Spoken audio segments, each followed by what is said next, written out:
Bienvenidos, queridos amigos, a otra entrega de nuestra serie sobre crímenes. Hoy hablaremos de Daniel Arizmendi, también conocido como el Mochaorejas.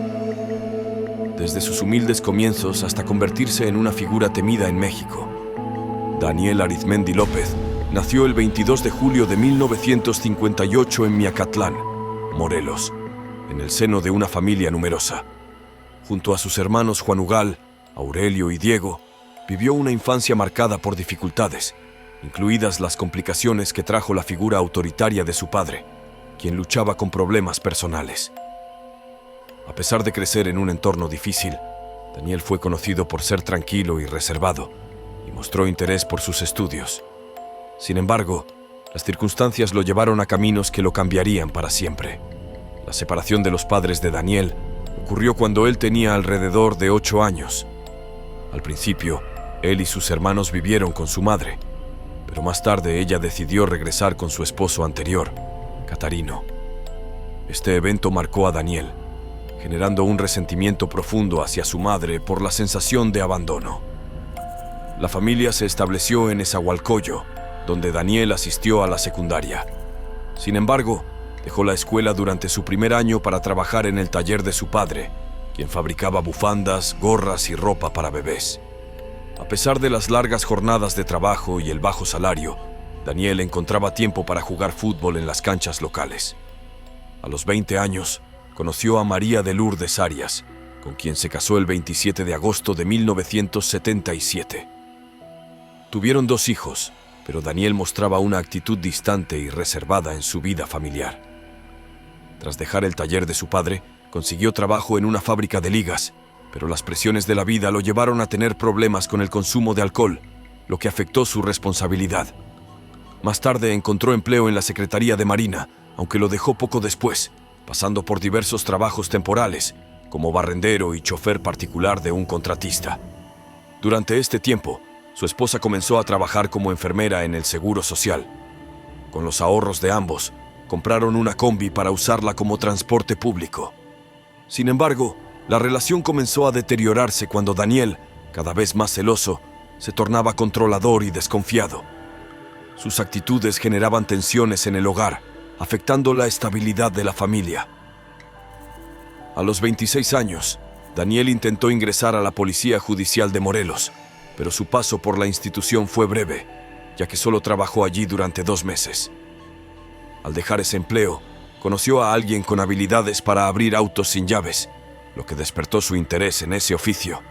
Este fue el comienzo de un camino que lo llevaría a involucrarse en actividades ilegales relacionadas con vehículos. Comenzó a sustraer automóviles en Plaza Aragón, acumulando un considerable número de robos. Curiosamente, contó con el apoyo de su hermano Aurelio, quien en ese momento trabajaba en la investigación de robos de autos. Juntos, desarrollaron un sistema para modificar los números de serie de los vehículos y venderlos de forma ilegal. Aurelio, con experiencia previa en manufactura, tuvo la idea de manipular las láminas de los autos para alterar los números de identificación, lo que les permitió vender los autos de manera encubierta. En tan solo 6 meses, reunieron un equipo de alrededor de 15 personas, cada una con roles específicos dentro de la operación. Mientras algunos se encargaban del hurto, otros trabajaban en la modificación de los autos y el resto se dedicaba a la venta. Daniel y Aurelio lideraban este grupo, logrando generar ingresos significativos. Sin embargo, en 1990, Aurelio fue detenido y enviado a prisión en Barrientos, Tlalnepantla. Aunque su tiempo en la cárcel fue corto, la experiencia lo marcó profundamente. Al ser liberado, retomó sus actividades y como pasatiempo, se dedicaba a modificar autos descapotables, dedicando largas horas a mejorar su rendimiento. Tras la liberación de su hermano Aurelio 2 años después, gracias a la intervención de una persona de confianza, ambos retomaron sus actividades, contando con ciertos contactos en algunas dependencias gubernamentales.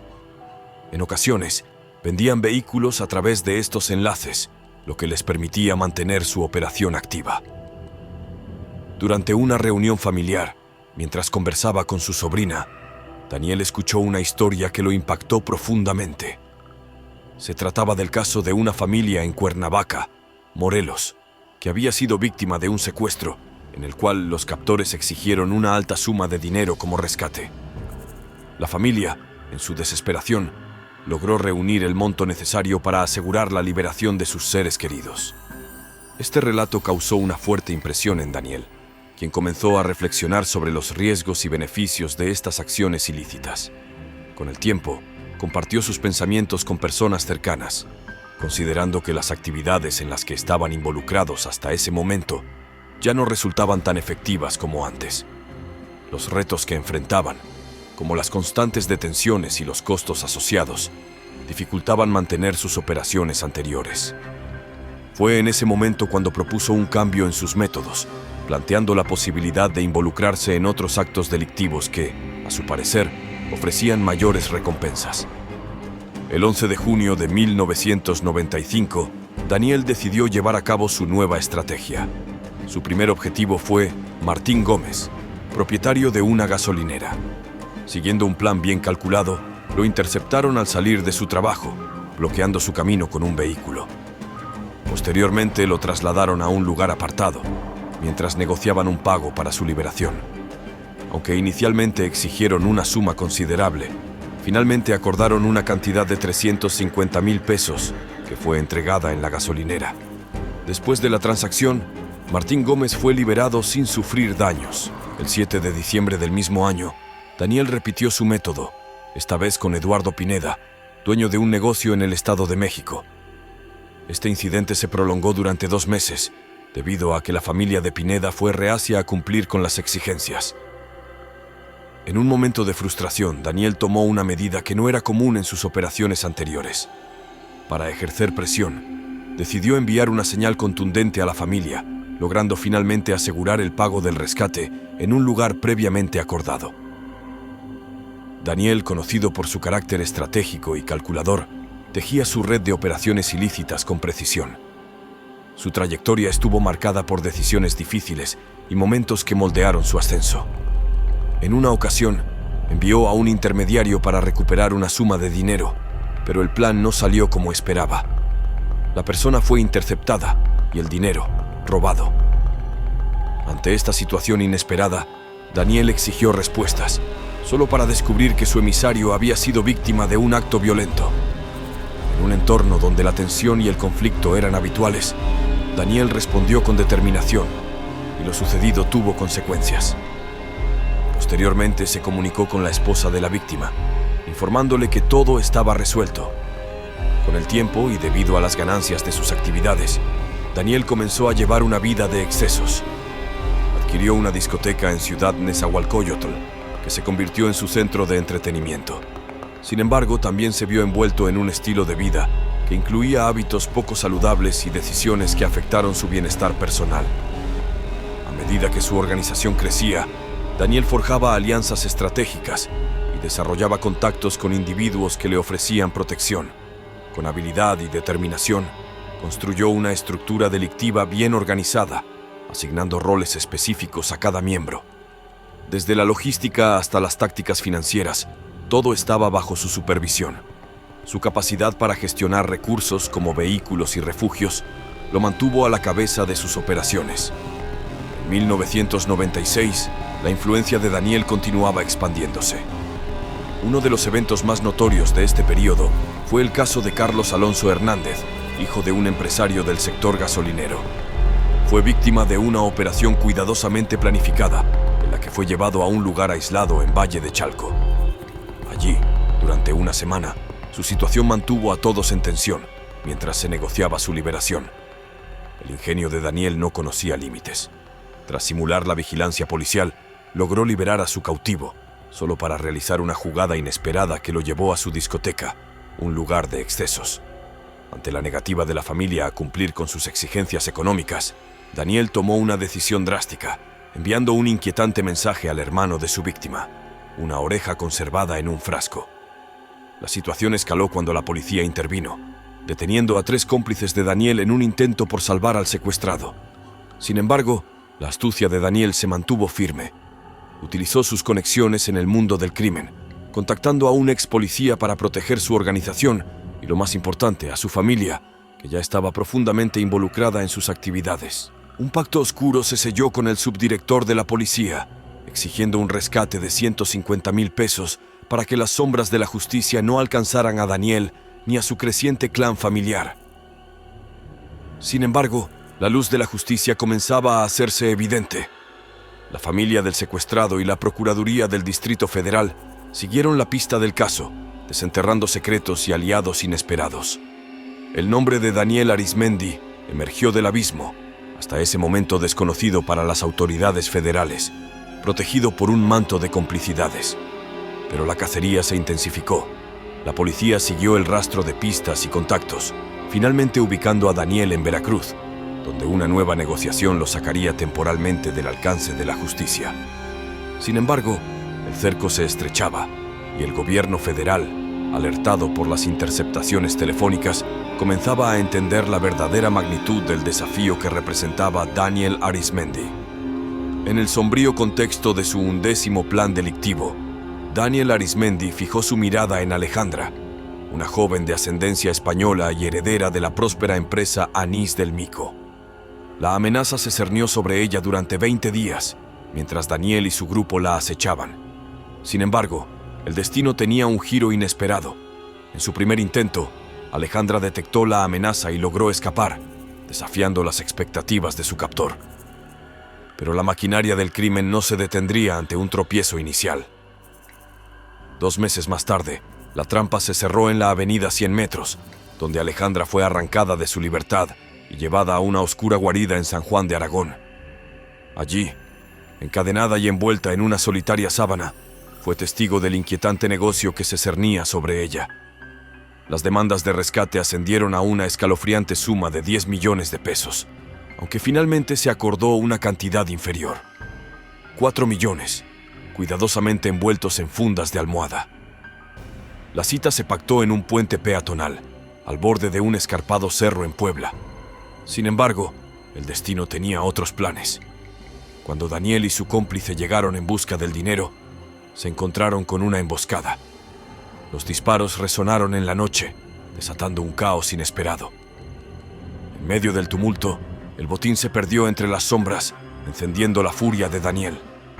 De vuelta en la casa que funcionaba como celda de Alejandra, la tragedia alcanzó su punto culminante. Con una frialdad inquietante, Daniel ordenó que la joven fuera inmovilizada mientras él, con manos temblorosas, infligía un daño irreparable. Ni siquiera las súplicas de su propio hermano, Aurelio, pudieron disuadirlo de llevar a cabo el horrendo acto. El oscuro proceso del rescate continuó con una entrega macabra. El mensaje de Daniel a los padres de Alejandra, seguido del espeluznante descubrimiento en la avenida 100 metros. Tras el pago del rescate, Alejandra fue liberada, pero su sufrimiento apenas comenzaba. Atrapada en un estado crítico, su existencia pendía de un hilo y la esperanza de recuperación se desvanecía rápidamente. Las horas se deslizaron inexorablemente, alcanzando el fatídico umbral de las 54 horas, donde la posibilidad de una reunión familiar se desvaneció en un instante. Los esfuerzos por reparar las lesiones sufridas a través de procedimientos quirúrgicos fueron un triste recordatorio de la crueldad sin límites de Daniel Arizmendi y su implacable búsqueda de poder y riqueza a cualquier costo. El fatídico 1 de abril de 1997 marcó otro sombrío capítulo en la saga de crimen y desesperación gestada por Daniel Arizmendi. Esta vez, la mira de su ambición se centró en Luis Manuel Gastón, propietario de una próspera agrupación abarrotera. Siguiendo un patrón aterrador, Gastón fue secuestrado, vendado de los ojos y sometido a una cruel opresión. El lugar de su cautiverio era una casa oscura y claustrofóbica, donde el tiempo parecía haberse detenido en un eterno susurro de angustia. La voz de la extorsión resonó en la oscuridad cuando los captores se comunicaron con un familiar, exigiendo un rescate en medio de un silencio opresivo. Pero incluso en la más profunda penumbra, la mano de Daniel no vaciló. En un acto de violencia, le infligió un daño irreparable a Gastón, sembrando el miedo en su ya frágil espíritu. A pesar de que la penicilina ofrecía un leve alivio ante su sufrimiento, el temor seguía marcando cada uno de sus días encadenados. La liberación de Gastón llegó con un precio que afectó su dignidad e integridad, pero su sufrimiento fue solo un eco distante en el vasto imperio criminal de Arizmendi. Un mes después, un joven llamado Raúl Nava Ricaño se convirtió en el siguiente eslabón en la cadena de miedo. Hijo de un prominente exportador de plátanos y propietario de bodegas, Raúl fue arrancado de su vida y llevado a la misma oscura guarida que había albergado a tantas otras víctimas. Sin embargo, esta vez, la balanza del destino se inclinó hacia la justicia. El padre de Raúl, consciente de la tragedia inminente, se apresuró a informar a las autoridades, lo que desencadenó una operación encubierta que reveló la verdadera identidad de su captor, Daniel Arizmendi. Las conversaciones grabadas expusieron la naturaleza alarmante de sus demandas, mientras la policía y la procuraduría se movían con cautela en una danza tensa de negociación. A pesar del peso de la evidencia y la sombra inminente de la ley, Daniel Arizmendi mantuvo su determinación. Su negativa a aceptar un rescate inferior selló el destino de Raúl, cuyo cuerpo sería encontrado meses después, convirtiéndose en un triste recordatorio de las víctimas de Arizmendi.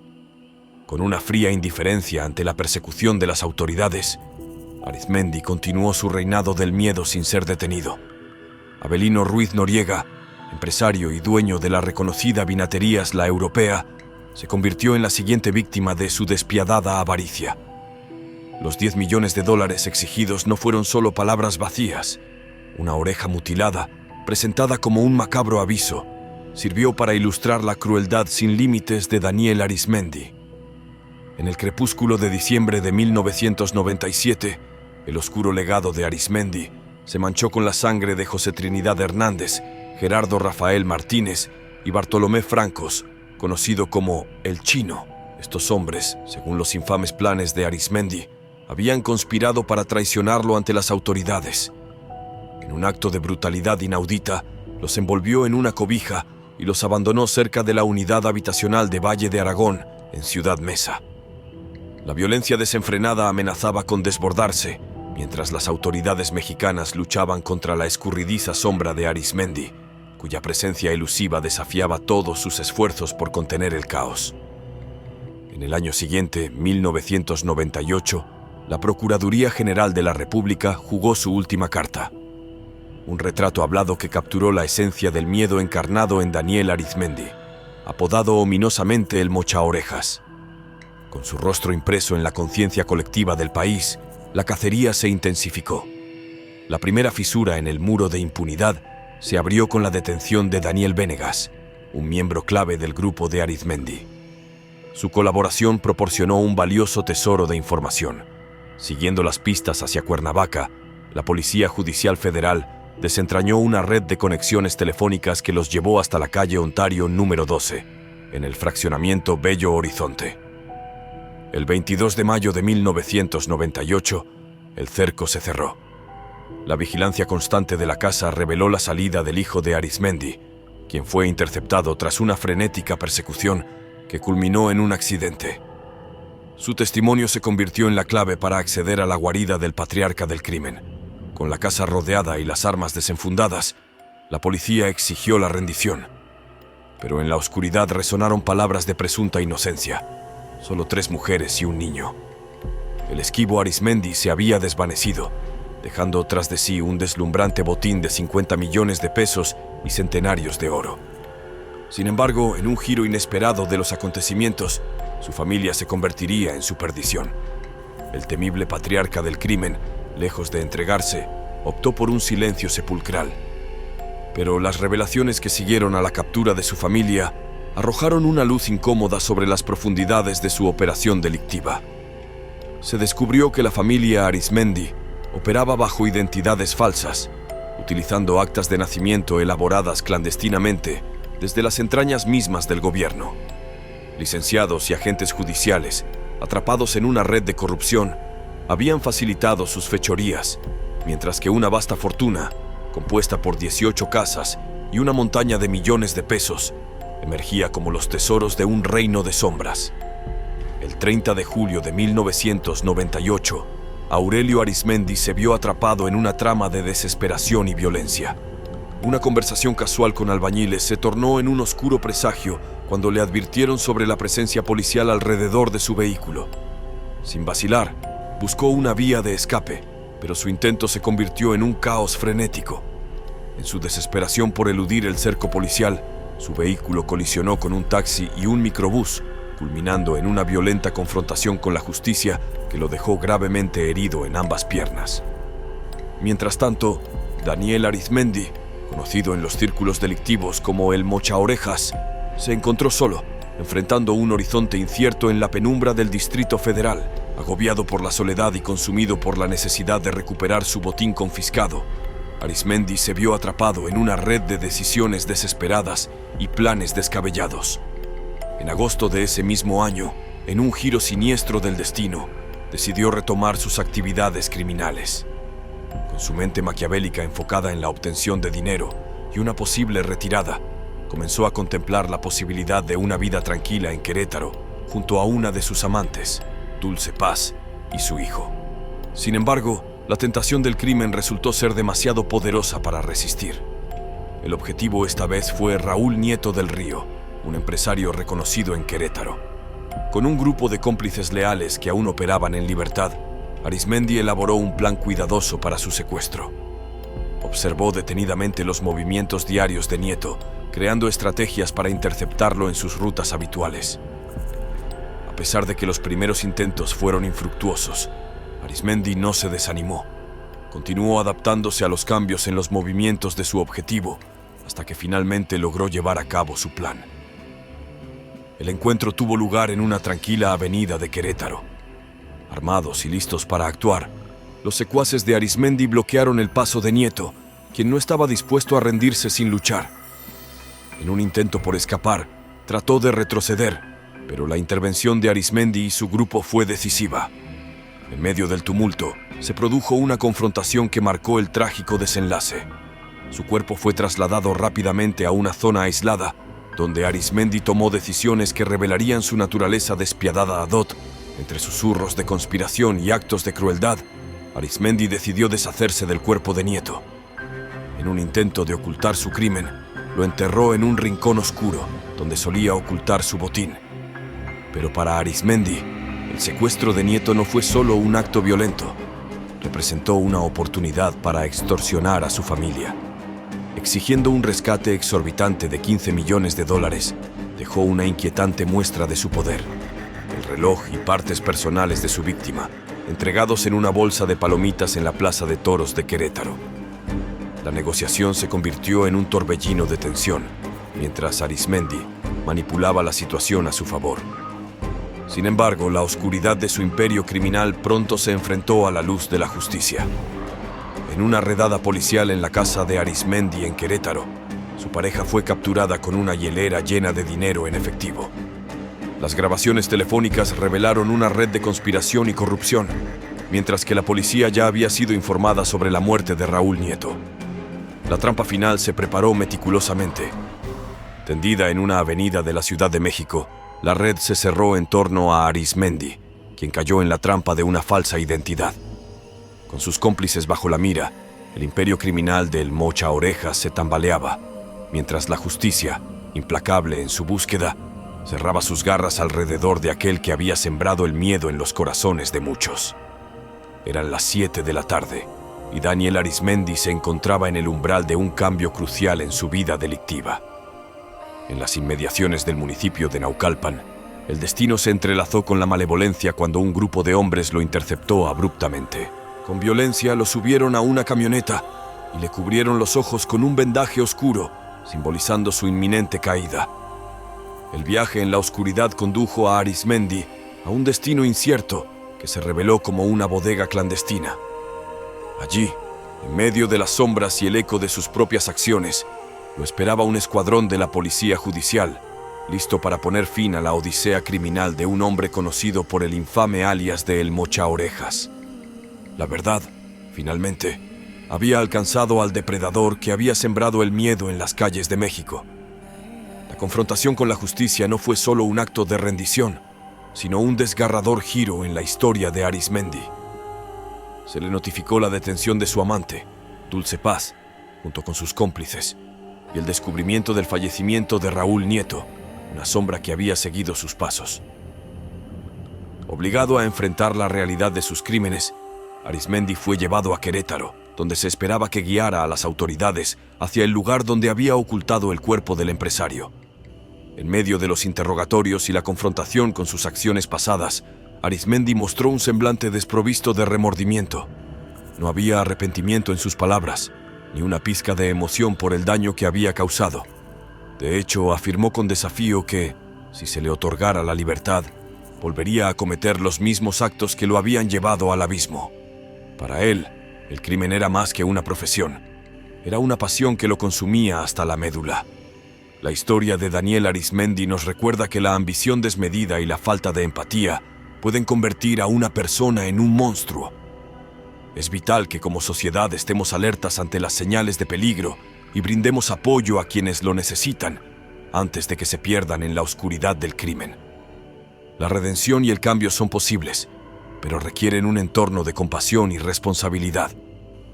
Reflexionemos sobre el impacto de nuestras acciones y la importancia de cuidar de nuestra comunidad. Muchas gracias por tu valiosa compañía y formar parte de esta comunidad. Ha sido un placer compartir estos momentos interesantes con ustedes. Espero que esta historia les haya ayudado a reflexionar sobre la complejidad del comportamiento humano y la importancia de estar atentos a las señales de advertencia que pueden indicar peligro. Si este contenido ha captado tu interés y quieres seguir explorando el fascinante mundo de la psicología criminal, te invito cordialmente a formar parte de nuestra comunidad. Así podrás acompañarnos en nuestros futuros episodios y no perderte ninguna de nuestras entregas. Gracias por tu apoyo continuo.